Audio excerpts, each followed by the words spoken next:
Sa inyong lahat, no? So, ngayon, Sunday, May 31, no? Bago magsara yung Sunday ngayon, no, alas 11, 11:20. Okay, so Monday na agad, next day. Okay. So, itong video na to, ang gusto kong mangyari ngayon, kasi di ba last week na-try natin yung 1,000 na account, napaabot natin ng 140% in 3 days, no? So, ayan. So, continue to my FX book. Yes. Ayan. So, ito na yun. Ito na yung data ng account mo. Ayan. Ito na yung data ng account mo. Okay. Yan na yung data. Yan na yung data ng account mo. So, inopen ko siya 24, which is Sunday evening, no? Wala pang trades yan. Deposit ako ng 1,000 kasi nga, yun yung pinapagawa ko sa inyo, di ba? Yung 1,000 ideal capital, no? So, Wednesday pa lang ngayon, 3 araw pa lang na ayan. So, yan yung performance natin, no? Real yan, no? Kung napapansin nyo, real account yan. Baka sabihin nyo, malakas yung loob kasi demo. Real account yan. Ayan. I-refresh natin para naman, ano, baka sabihin nyo yung spec element. Ayan. Refresh ulit natin. Okay. So, ayan. Marunong na kayo mag-connect ng account sa Facebook. Tapos,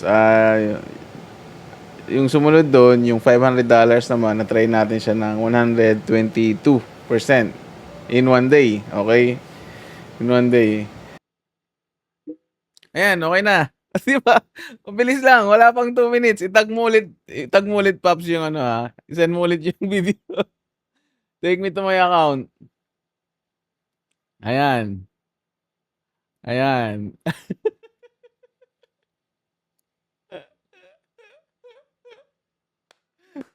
Ayan, so, kahapon lang. So, nakapag-generate pa ako ng trade kahapon bago magsara yung ano, cycle. Pag-open ko, naglatag na ako ng trade kahapon. Okay.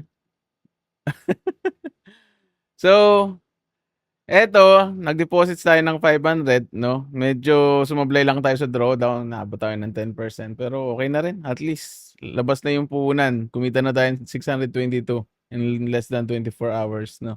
So, eto, ang gagawin ko ngayon, dun tayo sa another tutorial. Paano tayo mag-withdraw? Try natin, tanggalin na natin yung ano, puhunan na $500. Withdrawin na natin to, no? Okay, tapos at least wala na tayong risk dito. Nakuha na natin yung kapital. Ayan. So, try natin mag-withdraw, no? Para mag-reflect dito, withdrawals $500. Okay. So, punta tayo dito so, eto guys pag nandito na kayo sa website, ayan, takpan ko na lang yung mga ano, kailangan takpan dito na detalye. Okay. So, I would like to withdraw, lagay nyo lang dyan, 500. So, withdrawin natin yung capital, yung original capital natin. Submit. So, pag clinic nyo to, so meron kang withdrawal method, tapos ilagay mo lang yung trading account, saan mo kukuhanin yung pera. Okay? Tapos, submit lang. Pag na-submit nyo na yan, okay?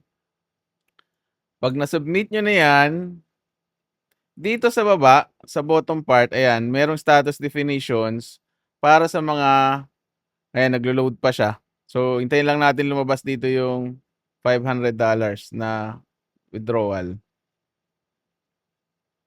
A withdrawal request in process already exists. Would you like to cancel it? Would you like cancel? Anong pipiliin ko? Okay. Kasi meron akong another withdrawal kanina, no? Baka, so would you like to cancel it first? Pag nag-okay ako, ibig sabihin ika-cancel niya. Pag pag clinic ko yung cancel, ibig sabihin may ka-cancel pa rin niya. Nalito ako Sige, cancel. Ano ba? Dapat no eh. Cancel. Okay. So try natin.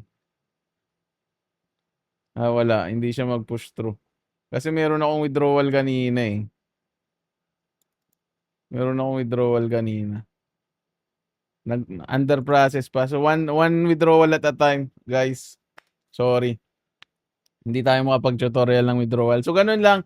Pag clinic nyo yun, yung submit, papasok yan dito sa email nyo. So, sa email nyo, makaka-receive kayo ng ganito. Yan. So, makaka-receive kayo ng ganito sa email nyo. Tapos, i-click nyo lang tong confirm withdrawal. Pag confirm nyo na yan, okay na yan. Yan na yung last final stage ng withdrawal. Makukuha nyo na yung withdrawal nyo. Approve na yan. Okay? Eto lang yung kulang sa'yo, Paps. No, hindi mo to napindot kaya hindi nag-push through yung withdrawal mo.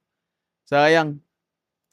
Sayang hindi tayo makapag-sample dito. Meron kasi akong ni-request kanina na isa pang withdrawal. Pero gets nyo na yan, no? Gets nyo na yan. Yun lang. So, sige, try natin. So, may bago akong open na account. Pero yung pinaka gusto ko maging highlight sa video na to sa inyo is gusto ko makita nyo na ma-encourage kayo at the same time na pwede pala yung ganong perception ng trading. Okay? So, ito, kaya ako siya na-record ngayon kasi gusto ko ma-share sa inyo na ako as siguro konting experience sa trading, no, medyo nagagamay ko na yung potential risk na involved dun sa target na gusto ko. Okay? So, yun yung gusto kong ma-impart sa inyo, no? So, parang sa mga businessman, sa mga negosyante, bago pa mag-open yan ng negosyo, meron na silang projection. Kumbaga, na-visualize na nila ilan yung potential na naaabutin ng gastos ng project, tapos ilan yung potential na pwedeng kitain. So, dahil ako, trader ako, parang ganun lang din yung gusto kong i-impart sa inyo, no? So, titingnan natin kung ilan yung pwedeng, ang nakikita ko lang na potential na pwedeng kitain ng account, tapos ilan yung parang potential din na aabutin ng drawdown. Okay? So, halimbawa, itong $300. Okay? So, last week, na-try natin yung $1,000, napaabot natin ng 148% ba yun? Okay, basta 140. Tapos yung drawdown natin dito, nasa 3% lang yung drawdown. Okay? Tapos eto, inabot siya ng 3 days. 3 days to. Tapos, yung isang account naman last week, yung $500, in less than 24 hours, napaabot natin siya ng 120 ba? $600. Kumita siya ng 600 eh. So, mga more or less 120. Okay? 120 or 110%. 110%. Okay? Pero, yung drawdown natin dito, inabot tayo ng 10%. 10% na drawdown. Okay? So, ngayon, ang potential, no, ang nakikita ko, okay, eto, disclaimer lang ha, personal experience, personal perception, okay, hindi ito para magyabang talaga, no. Sabi ko nga, ang gusto ko is ma-encourage kayo na makita nyo na pwede palang umabot yung ganung perception pagdating sa trading. So, ang nakikita ko dito, pwede naman siya safe, kaya lang gusto ko sagarin eh, no. Pwede siyang safe na mas mabagal, no? Pero sabi ko nga, dahil personal challenge siya, try kong sagarin. Okay? So, try ko lang, no? Kung kaya. Kung hindi kaya, edi kayong gumawa. Okay? Siguro kaya ko at least 150% dito. 150%. Para safe lang. 150%. Siguro 100. Ayan. Para safe. 100% to 150%. In less than 24 hours. Sagarin na natin. Sagarin na natin, no? Magyayabang na lang din naman tayo. Sagad na natin yung sagarin na natin yung yabang. Okay? So, try natin. Less than 24 hours. Okay? Tapos, yung nakikita kong potential drawdown dito, syempre, ang laki ng target ko. Hindi yan maliit, no?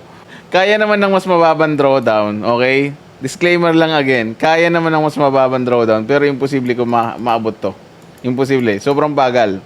Okay? Kasi nga maliit lang yung capital eh. Pero since personal challenge ko lang naman to, and medyo mas mahirap to maabot, sa totoo lang, mas mahirap to maabot kaysa kontrolin mo yung drawdown. Yung drawdown, kontrolin mo lang yan. Meron kang control niyan eh. Eto, nakadepende pa to sa market kung gaano ka pagbibigyan talaga ng market. Nagigets nyo? So, tas yung drawdown nito, sabihin natin, papalo ako dito, sigurado. 20%. 20% papalo ako dyan. Okay. So yan yung nakikita kong potential aggressive na target ko and potential na exposure. Kalakip ng risk, ng reward is yung risk, no? So again, etong video na to, ang gusto ko makita sa inyo dito, hindi pa nangyayari. Wala pa. Sunday ngayon, hindi pa nangyayari. Bukas, gusto ko ma-share na sa inyo, maipakita sa inyo na bago pa mangyari ang lahat, malinaw na sa akin, sa perspective ko, sa perception ko, yung realistic para sa akin na target, para maabot ko yung target, kailangan ito rin yung realistic na maximum exposure na pwede kong mapaluwal, no? Okay? Kasi maraming traders, no, medyo kulang sila sa ganong preparation na yung tipong pag nandun na sila sa situation, dun pa lang sila nagugulat na ang laki pala ng exposure ko dito sa sitwasyon na to. Nagigets niyo yung point ko. Okay? Kasi napakaraming traders, sobrang daming traders, ang gagaling maganap ng entries. Yun talaga yung katotohanan dyan. Magagaling maganap ng entries. Alam nyo kung saan sumasablay? Kung mas maraming magaling maganap ng entries, doblehin mo yun, mas maraming sablay mag-exit ng trades. No? Doon nagkakatalo. Pagalingan mag-exit ng trades, either you are winning or either you are losing. Ang daming sumasablay dyan. Paano mag-exit ng trades properly? Either you are winning or you are losing. Doon nagkakatalo minsan eh. Okay? Ayan.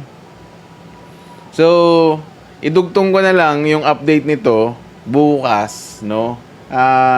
Since ang target ko 24 hours, sana bago magsara yung Monday bukas, kasi may lakad kami bukas eh, sigurado talagang pagod-pagod to.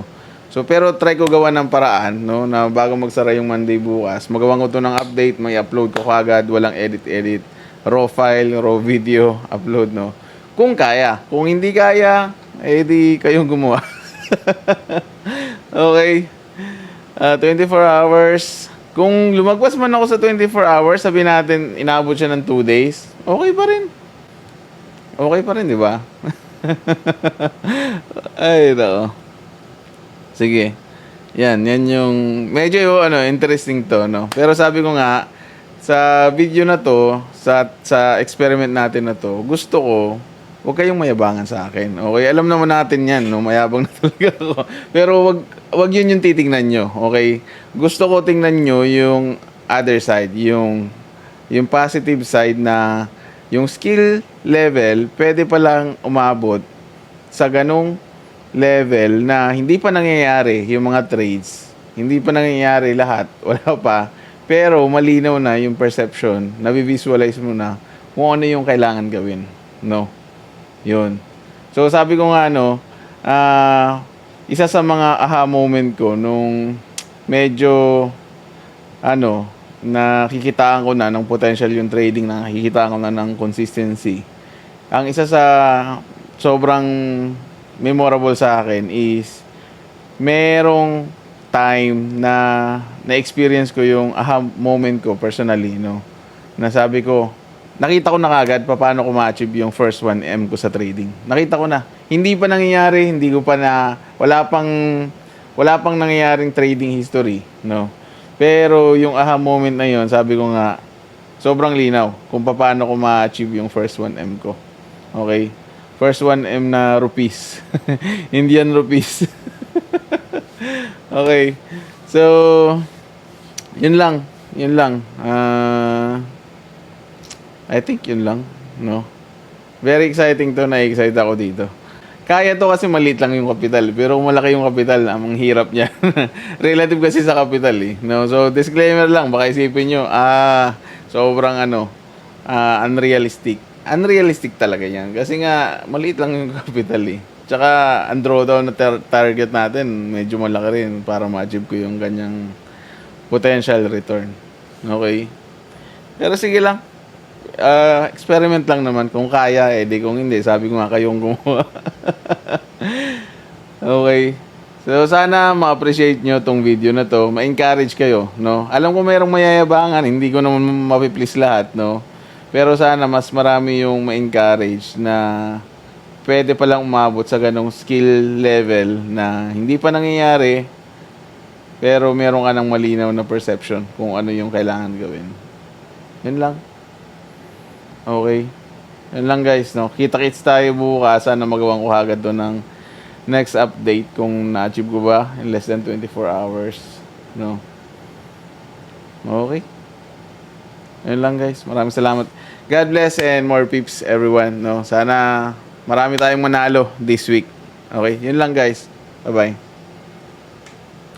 Good evening sa inyong lahat. No? So, eto na yung pinaka last part ng video natin. Kahapon, no, nag-record tayo. Yun na yung napanood nyo kanina. No? So, ito na yung pinaka-last part ng video natin. Okay, so pag dugtungin ko na lang, no, most probably, pagka pinanood nyo na to, nakadugtong-dugtong na to. No? Simula yung last week na ginawa natin, yung from 1,000, tapos from 500 na capital.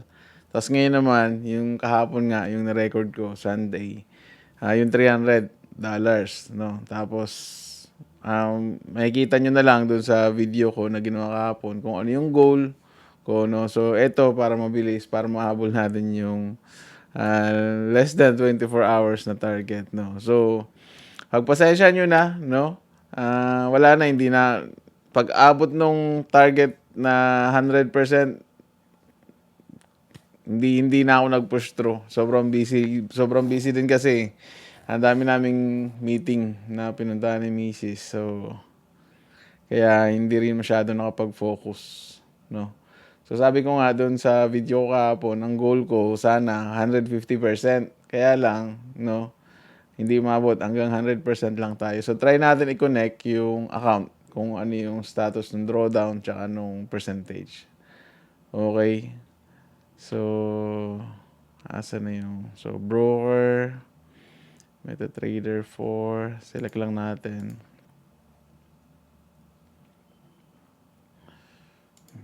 Pagpasensya nyo na guys kasi medyo namamalat na ako. Account number. So, 220, 12, 6265. Tingnan nyo, mali-mali na nga yung account. Di dapat dito yan. So, $300. $300.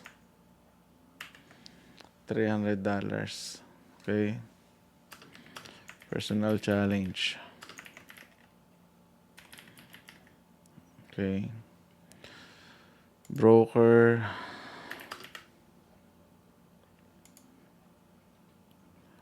IC Markets. So, pagka umabot kayo sa video na to guys, naintindihan nyo na yung flow nung context, no? So, in-explain ko na rin naman to kahapon, dun sa video ko kahapon, kung ano yung goal ko dito sa content na to. So, I hope, no, sabi ko nga, I hope na maka-encourage to, especially sa mga newbies na pagka nakita nila tong video na to, ang hindi nila makikita yung gayabangan ko, no. Ang makikita nila is, gusto kong umabot sa ganung level ng skills na kahit hindi pa nangyayari, medyo may perception na, meron ng idea kung paano gagawin. Kumbaga, meron ng realistic expectation, alam mo na kung ilan lang yung allowable risk para ma-achieve yung target na yun. So, wait lang, nakalimutan ko na naman yung investor password ko. Ano yung password ko dito? Sige, try natin.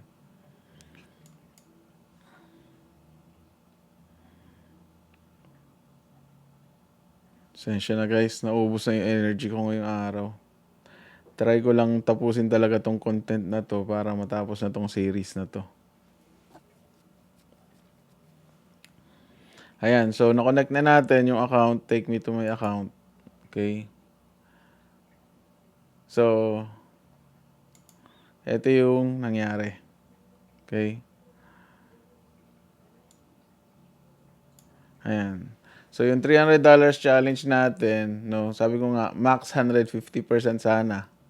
Kaya lang kasi nga, sabi ko, wala, medyo na-busy rin konti kanina.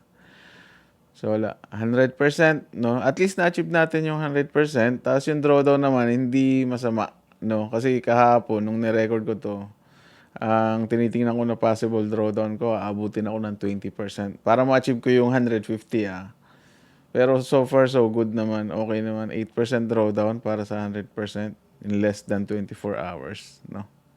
Less than 24 hours. Ayan. Okay. Okay guys, no, at least na-achieve natin. Personal challenge. Okay, ayan. So, yun lang guys, no. Ayoko na masyadong magsalita, no. Try ko na lang pagdugtong-dugtungin tong video na to para ma-upload ko na kagad, no. Magigets nyo naman kung ano yung context nito dun sa mga sinabi ko kahapon. So, yun lang guys. I hope and pray na maka-encourage to sa inyo, no. Especially sa mga newbies, no. Na skills talaga, no. Wala sa laki ng kapital. Kahit gaano kalaki yung kapital nyo, pagka wala kayong skills, trust me, mauubos pa rin kayo, no. Pero kung meron kayong proper skills, sabi ko nga, kahit maliit lang na kapital, small capital, mapapalaki nyo rin yan, no. Eventually, lalaki rin yan. Mas mabagal lang, syempre, sa umpisa, kung nagde-develop pa kayo ng skills nyo. Pero, eventually, makukuha nyo rin yan, no. By God's grace. Yun lang guys, no. Maraming salamat. Pagod na talaga ako. Good night and yun lang. More peeps to everyone. God bless guys. Good night. Bye.